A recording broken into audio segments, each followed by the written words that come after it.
하나님 말씀 에베소서 4장 23절부터 24절 말씀 제가 말씀을 봉독해 드리겠습니다. 오직 너희의 심령이 새롭게 되어 하나님을 따라 의와 진리의 거룩함으로 지으심을 받은 새 사람을 입으라. 아멘. 오늘 소요리 문답 제22강 성화, 주님을 닮아가는 것이라고 하는 제목 가운데 함께 말씀을 나누겠습니다. 혜원이가 누구를 많이 닮았을까요? 예, 엄마도 닮았는데 아빠를 많이 닮은 것 같아요. 그래서 불만을 가지고 있어요. 아빠를 닮아가지고 눈도 좀 크지 않고 눈두덩이에 살이 좀 있어가지고 불만이고 눈꼬리가 처져 있어서 불만이에요. 자기는 눈이 좀 크고 눈꼬리도 이쁘게 쫙 이렇게 올라가고 그리고 쌍꺼풀도 쫙 있는 그러면 참 좋을 것 같은데 아빠와 닮아가지고 제 눈하고 비슷하게 제가 보기에는 저보다 훨씬 더 이쁜데 저도 뭐 안 이쁜 건 아닌데 그렇게 닮았다 해가지고 은근히 그게 불만이다라는 이야기를 하는 적이 있습니다. 딸이니까 뭐 엄마가 이쁠 때 이쁜 엄마를 닮는 것이 더 좋을 수도 있겠다 하는데 저는 이야기하죠. 커봐라. 크면은 너의 미모가 꽃이 필 때 네가 아빠 닮아서 이쁘다는 소리를 듣게 될 것이다 라고 하는 소망을 불어넣어 주는데 모르겠네요. 제가 보기에는 뭐 제일 이쁜 것 같은데 그래요. 어쨌든 자녀는 부모를 닮죠. 윤숙이도 우리 박 집사님을 이렇게 보면은 친구들이 그렇게 하더라는 이야기를 하잖아요. 그제도 너 엄마랑 많이 닮았다고. 집사님은 우리 딸이 나보다도 훨씬 더 키도 크고 더 이쁘다라고 생각하시는데 또 딸은 그래도 엄마 닮았다라고 이렇게 이야기해 주는 게 옆에서 듣던 저는 아이고 기특한 녀석 이런 생각이 들기도 하더라고요. 어쨌든 자식은 부모를 닮습니다. 오늘 우리가 나누는 주제는 성화, 거룩함이라고 하는 거룩하게 되어진다라고 하는 주제인데 저는 이 주제를 가지고 고민하는 가운데 닮아가는 것, 닮음이라고 하는 생각을 가지고 이 말씀을 생각하게 되었습니다. 자, 내용을 한번 살펴볼까요? 소요리 문답 32문에서 구원받는 자가 얻는 삶 가운데서의 유익은 무엇인가 라고 하는 질문을 던졌을 때에 우리는 그 의롭다 하심의 칭의, 그리고 양자로 삼는 양자됨, 그리고 거룩하게 하심의 성화에 대해서 유익이다라는 이야기를 했었고, 그리고 그것들에 관련되어진 여러 가지 유익이 있다라고 하는 말씀의 답을 살펴보았습니다. 그리고 거기에 이어서 33문에서는 칭의에 관한 내용을, 그리고 34문에서는 양자됨, 자녀된 것에 대한 내용을 살폈죠. 그리고 오늘은 35문을 통하여서 거룩하게 하심, 성화에 관한 주제를 다루게 되는 것입니다. 자, 소요리 문답 35문을 우리가 먼저 함께 읽고 답을 함께 나눠보겠습니다. 같이 읽겠습니다. 시작. 거룩하게 하신 것이 무엇입니까? 답. 거룩하게 하신 것은 하나님의 값없는 은혜의 역사이신데 이로써 우리가 하나님의 형상을 좇아 온 사람이 새로워짐을 얻고 점점 죄에 대하여서는 능히 죽고 의에 대하여서는 능히 살게 되는 것이다. 거룩하게 하심 곧 성화라고 하는 것도 앞서 우리가 다루었던 칭의나 양자됨과 같이 무엇이다? 하나님의 값없는 은혜의 역사이다 라고 하는 것을 우선적으로 밝혀주고 있는 것을 우리가 눈여겨봅니다. 거룩이라고 하는 것은 무엇입니까? 거룩. 그것은 구분되었다라고 하는 의미를 가지는 것이죠. 그리고 그것은 하나님이 가지고 있는 가장 대표적인 성품의 내용인 것을 우리는 보게 되었습니다. 그런데 그 거룩하게 하심을 통하여서 우리도 그 거룩함을 입게 된다라고 하는 것이 성화의 내용이에요. 하나님의 형상으로 인간이 지음받았을 때에 하나님의 형상이라고 하는 것은 모양을 이야기하는 것이 아니라 하나님이 가지고 계신 지정의로 대표되어지는 하나님의 그 인격을 인간이 가졌다는 것이에요. 인간도 하나님이 가지고 계신 그 위격, 그 인격의 모습과 같은 지정의로 표현되어 줄 수 있는 인격적인 존재로 만들어졌다라고 하는 것이죠. 거기에는 지식적인 내용도 있고 또한 의에 관한 내용도 있고 또한 거기에는 거룩함의 요소도 그 지정의 가운데 포함되어져 있는 것이죠. 그래서 인간이 처음 만들어졌을 때에는 인간에게는 하나님을 쫓아 만들어진 대로 거룩함의 모습이 주어져 있었습니다. 인간에게. 그러나 인간이 범죄하여 타락함으로 말미암아 가장 대표적으로 상실되어진 것이 하나님의 형상이 무너졌다라고 하는 표현 가운데 가장 대표적으로 상실되어진 것이 거룩함이라는 것도 기억해요. 인간이 거룩함을 잃어버렸다는 것이 가장 대표적으로 인간이 타락함으로 잃어버린 것 중에 하나가 거룩함이다. 그래서 인간이 예수님의 구속의 은혜로 말미암아 그 소명과 중생과 회심이라고 표현되어진 그 구원의 상태 가운데 거할 때에 그로 말미암아 우리에게 쫓아오는 또한 칭의와 그 자녀되어진 그 가운데 함께 우리에게 주어지는 것이 거룩함이다라고 하는 것은 참 귀하고 반가운 것이다.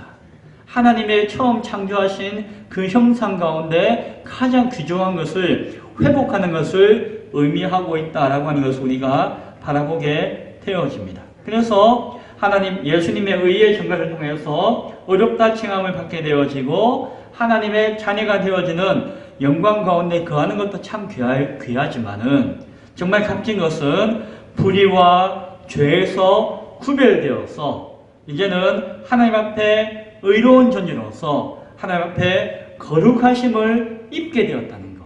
하나님이 우리를 거룩하게 하신다라고 하는 것이 얼마나 귀한 것인가를 우리가 바라보아야 할 것입니다.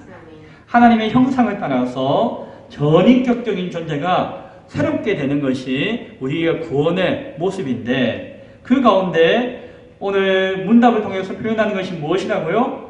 죄에 대해서는 죽고 의에 대해서는 어떻게 된다? 사는 것이다. 그것이 무엇이다? 성화 거룩함의 모습이다 라고 하는 것이. 그래서 우리가 거룩하게 하심을 입었다, 성화로 나아간다라고 하는 것은 하나님의 값없는 은혜로 주어지는 것이고 그 하나님의 형상을 쫓아서 우리 온 인격이, 온 존재가 새로워짐을 얻는 것인데 그것이 구체적으로 어떤 모습으로 나타나는가 하니 죄에 대해서는 능히 죽는 모습으로 그리고 의에 대해서는 능히 살게 되어지는 모습으로 나타난다라고 하는 것이죠. 이것은 죄가 끝나고 의가 시작된다는 말씀은 아니에요. 이것을 우리가 죄가 점점 사라지며 그 빈자리를 의가 점점 채우는 것으로 이해할 수가 있어야 합니다. 우리가 죄에 대해서 죽고 의에 대해서 산다라고 하는 것은 죄가 끝났다, 우리는 의로 새롭게 시작되었다라는 의미일 수도 있지만 본래 성화의 본뜻은 그것이 아니라 무엇이다? 죄는 점점 사라져가고 그 죄가 사라지는 그 자리를 의로서 채워가는 것이 우리의 삶 가운데 나타나는 것, 그것이 우리가 거룩하게 되어지는 모습이며 그것이 성화의 의미인 것을 우리가 바라보아야 합니다. 그래서 죄와 의의 관계가 이게 뚝 끊어져서 설명되어지는 것이 아니라 연속성을 가지고 점진적으로 변화되어지는 것을 성화라고 하는 그 의미가 우리에게 이야기해주고 있다라고 하는 것입니다. 구원의 서정에서 이것이 다른 어떤 구원의 서정의 모습과는 구별되어지는 성화가 가지는 특징이에요. 오늘 배우는 이 성화라고 하는 것의 가장 대표적인 특징이 바로 그것이라는 것입니다. 죄와 의의 연속성 가운데 점진적으로 이루어지는 것이다. 자, 좀 더 다시 한 번 더 설명하자면은 소명, 중생, 회심으로 표현한 것들, 그리고 칭의, 양자됨으로 얻었던 유익까지는, 여기까지는 시간적으로 보면은 단번에 이루어지는 것이. 시간적으로 보면은. 그리고 그 완성도로 보면은 완전하게 이루어지는 것이.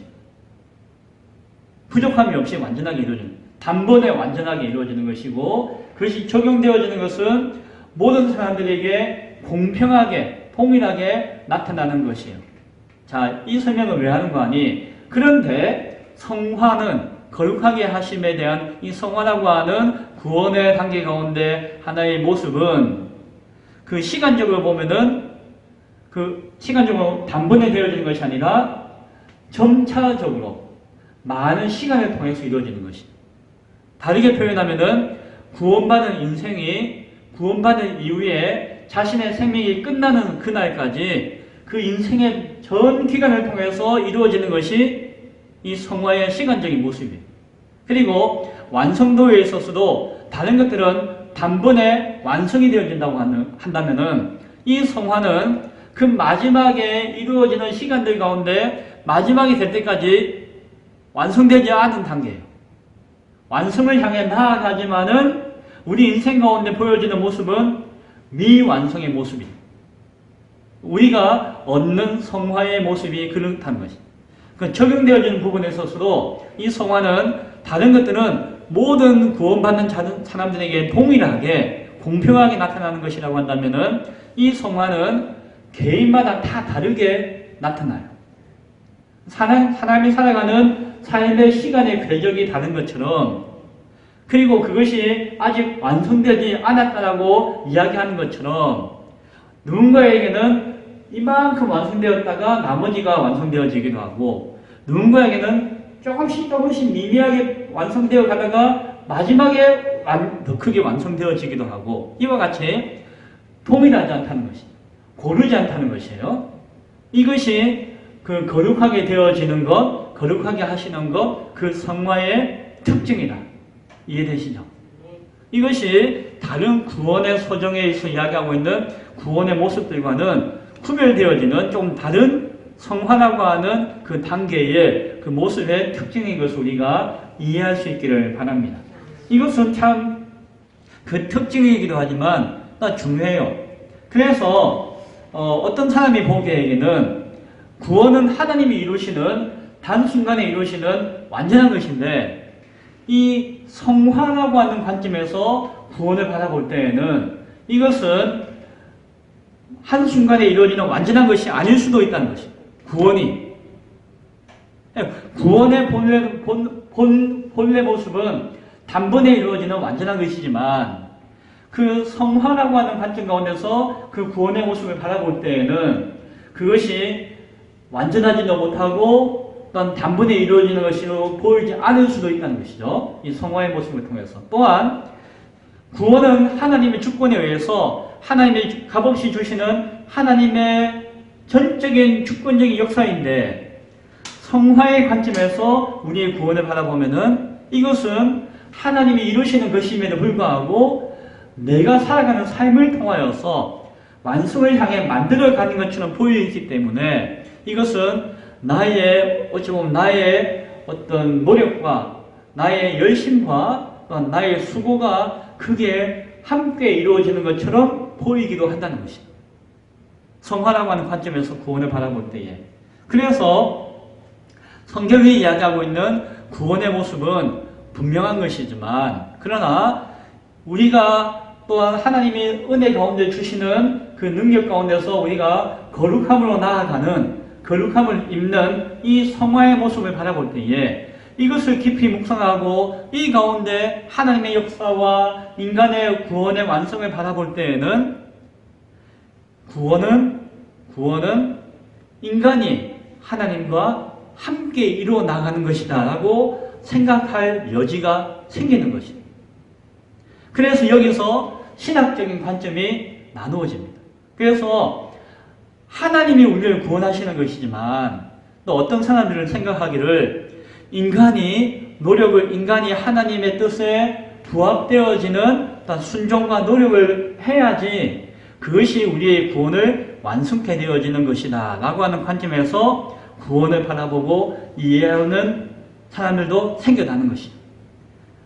때문에 그래서 이제 신학적으로 하나님 주권에 의해서 이렇게 강조되어지는 어떤 신학적인 표현을 이제 장로교의 믿음을 가지고 있는 어떤 교리적인 선택을 가지고 있는 사람들이 고백하고 있는 것이 많고, 그러나 우리가 성화라고 하는 관점을 우리가 하나님과 협력하여서 우리의 구원을 이루어 나가야 한다는 축으로 바라보는 시각을 가지는 어떤 교파가 감리교나 성결교나 순복음교나 이런 데서 그런 시각을 가지고 구원을 바라보는 차이가 생기는 것이에요. 물론 우리는 장로교의 교리에 대한 신뢰를 가지고 신앙생활을 하지만 우리가 다른 모습 가운데서 또 신앙생활을 하고 있는 그들이 바라보는 의미도 한편으로는 이해해 볼 수가 있다. 옳다 그러다라고 딱 잘라서 이야기할 수도 있겠지만 그것보다도 그 사람들이 가지고 있는 시각의 관점이 성화를 우리가 이해할 때에는 그런 면의 어떤 시각적인 이해도 할 수도 있겠구나라는 생각을 우리가 가지게 되어진다는 것입니다.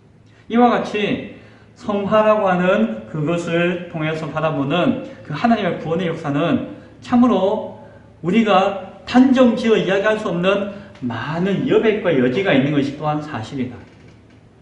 그것이 성화의 참 특징이다라고 이야기할 수가 있습니다. 오늘 저는 소유리 문답에서는 분명히 이야기하였죠. 하나님의 값없는 은혜입니다. 그리고 하나님의 형상을 따라서 새롭게 우리가 새로워지는 것입니다. 그 모습은 죄가 점점 사라지고 그 가운데 의가 더입혀지는 것입니다. 라고까지 답을 내렸어요.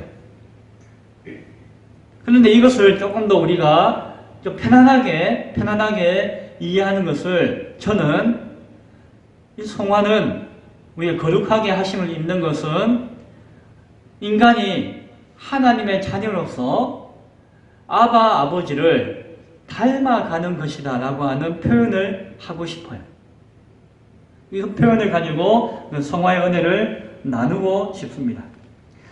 사람은 앞서 이야기했듯이 누구나 부모를 닮아요. 그렇죠? 그 부모의 자식이라고 하면은 그 자식은 무조건 부모를 닮게 되어져 있습니다. 목사님, 제 딸은 저를 안 닮았는데요? 제 아들은 저를 안 닮았는데요? 안 닮은 것처럼 보일 수 있죠? 그리고 그렇게 또한 비교해가지고 안 닮았다라고 이야기할 수도 있죠? 그거는 어떤 시각이다? 우리의 시각이라는 것이 우리의 시각.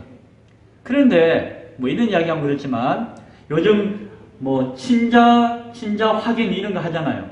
그러면 방법이 뭐가 있습니까? 이 과학적인 방법을 가지고 하는데 그 유전자 검사를 하죠. DNA를 추출해서 DNA 조직을 비교 분석해가지고 검사하면은 몇 프로가 맞다 하는데 그 친부모의 친자식이라고 하면은 그 유전자 분석을 통한 DNA 분석을 통한 그 비교 검사 안에서 그 규칙과 그 분류 안에서 비교하면은 99.9%가 나온대요.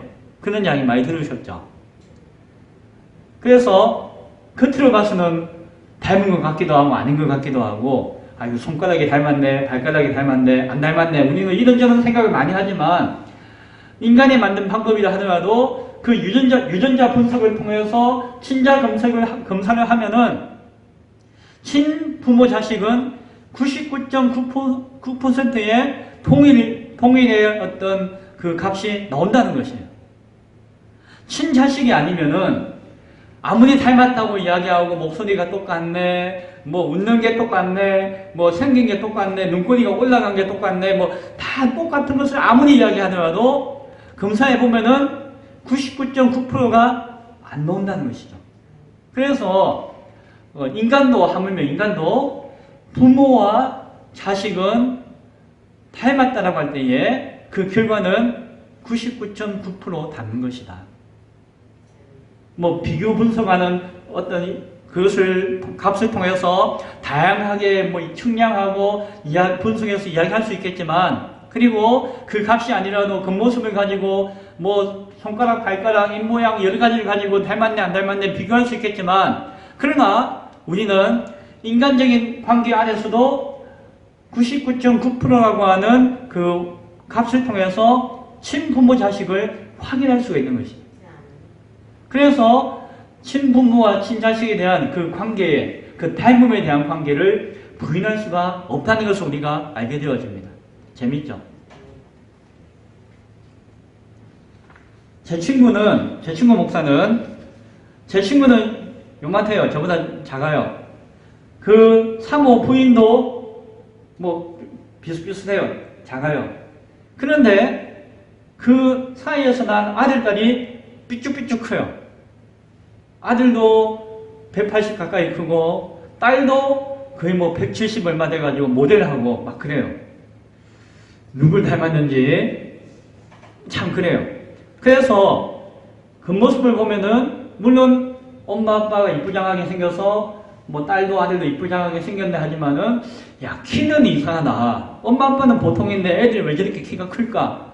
아니 친자식 아닌 거 아니야? 의심하더라도 그런데 걔네들은 어릴 때부터 커온 걸 제가 봤기 때문에 의심할 수도 없고 부인할 수도 없죠. 그런데 그 유전자 검사를 딱 해보면은 99.9%가 나올 거예요.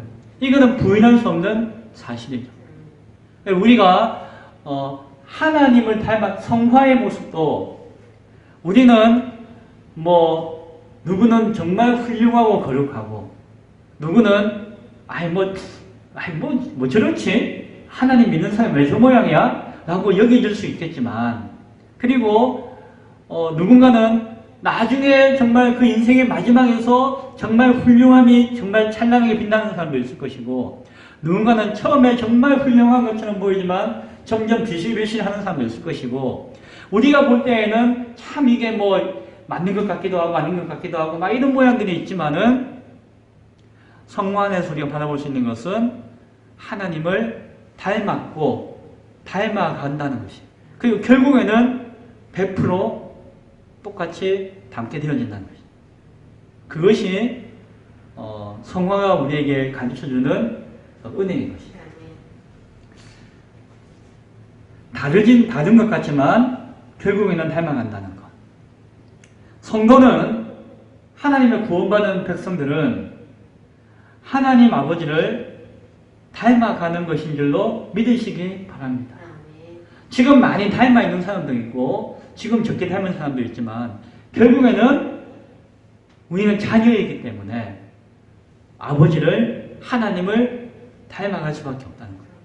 그것이 무엇이다? 성화라는 것이죠. 그래서 성화는 아직 완성되지 못했고 성화는 점점 이렇게 가는 것이기 때문에 조금은 좀 불안해 보이기도 하고 여러 가지 이야기가 주장들과 또한 의견들을 나눠줄 수 있지만, 그러나 중요한 것은 무엇이다? 닮고 있고 닮아 있고 닮아간다는 것이. 아버지를, 하나님의 그 거룩하심을 닮아간다는 것이. 하나님께서 닮게 만드셨어요. 그래서 우리가 닮는다는 것은 뭡니까? 우리가 가짜 자녀면은 내가 아무리 화장을 하고 눈을 올리고 막 입을 찢고 막 손가락을 쭉 뻗고 하더라도 그럴듯하게 보여도 결국에는 안 닮아 있을 것이에요. 지금 아무리 닮아 보여도 결국에는 아닐 것이에요. 그래서 성화는 불완전한 것이 아니에요. 성화는 이루어지지 않은 것이 아니에요. 우리가 하나님의 자녀라고 하는 그 사실, 그거 하나만으로도 우리가 하나님을 닮아가고 있고 닮았다라고 하는 것이 크든지 작든지 우리가 닮음이라고 하는 그 사실 안에서는 완전한 것이죠. 그래서 이것은 변화할 수 없는 것이고 바뀔 수 없는 것이에요. 우리가 하나님을 닮았다라고 하는 것, 닮아간다고 하는 것, 그 안에서 주어지는 확신, 그래서 내가 아무리 발부둥침돼서 하나님을 완전히 닮을 수 없지만은 내가 하나님을 닮아가고 있고 완전히 닮아가는 이유는 내가 노력해서가 아니라 무엇 때문인가요? 하나님 때문이에요. 하나님이 우리를 낳으셨기 때문에, 하나님이 우리를 자녀 삼아 주셨기 때문에, 그것은 법적으로 양자라고 삼았다고 했지만은 법적인 것을 그치는 것이 아니라 완전한 자녀 삼음이라고 했잖아요.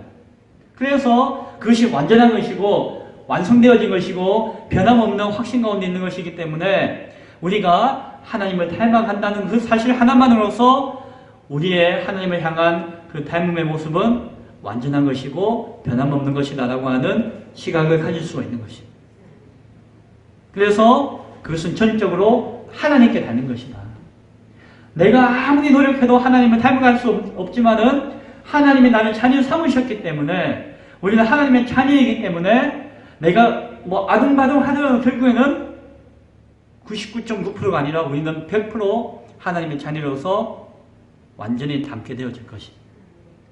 그래서 우리는 아무리 우리가 불완전한 모습이고 시간을 많이 요하는 모습이고 한다 할지라도 내가 노력해서 하나님을 닮아가는 것이 아니에요. 내가 노력해서 하나님의 자녀가 되는 것이 아니에요.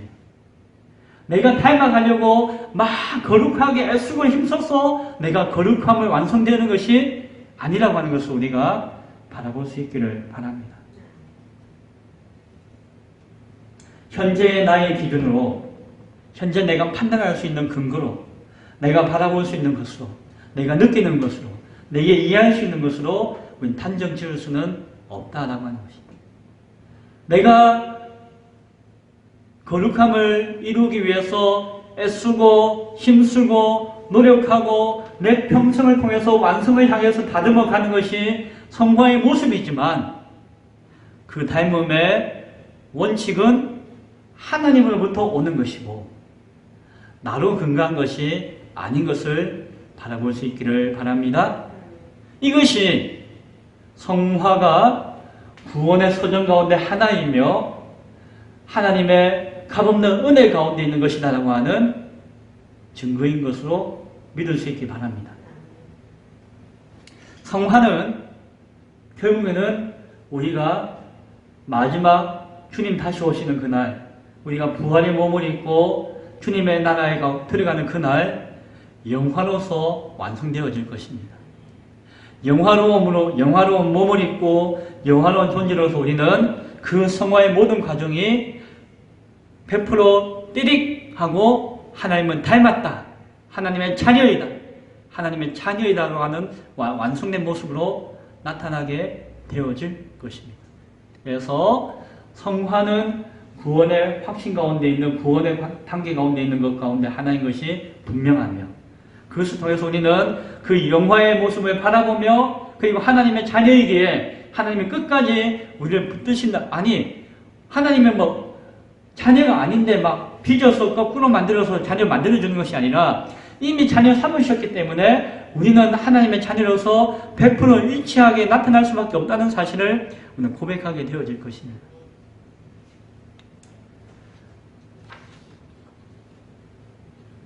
말씀을 정리합니다. 성화를 바라보는 가운데 인간의 역할이 있습니다. 순종함과 책임으로서 적극적으로 하나님 앞에 나아가는 인간의 삶이 필요합니다. 신앙이 필요합니다. 만약에 그 적극적인 순종과 그 책임 있는 삶을 살아가지 못한다면은 인간은 게으른 자가 되어질 것입니다. 그리고 인간은 게으르면서도 그냥 하나님께서 이루시겠지라고 하는 또 하나의 교만으로 그 모습을 드러내게 될 것입니다.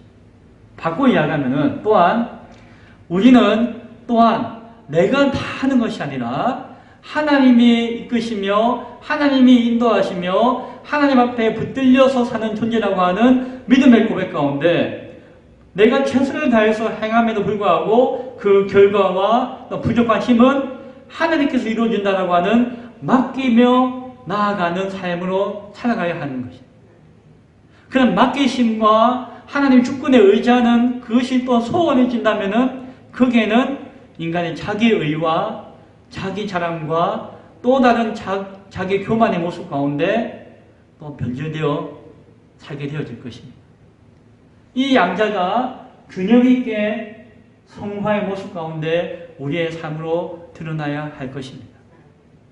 거룩하게 되어진다는 것은 내 인생의 전체적인 삶을 통해서 점점 완성을 향해 나아가는 것이고, 그 외에는 나의 애씀과 수고가 있지만은 그것을 통해서 100% 일치를 이루는 것은 나로 말미암은 것이 아니라 하나님의 자녀 삼으신 하나님의 구원하신 가운데 있다는 사실을 믿으시며, 그러나 오늘 나는 하나님께서 거룩하게 하시는 그 뜻을 따라서 하루하루 최선을 다해서 하나님의 말씀과 뜻을 이루기 위해서 애쓰고 힘쓰며 거룩함을 이루어 나아가는 삶을 살아가야 하는 것인 줄로 바라볼 수 있기를 바랍니다.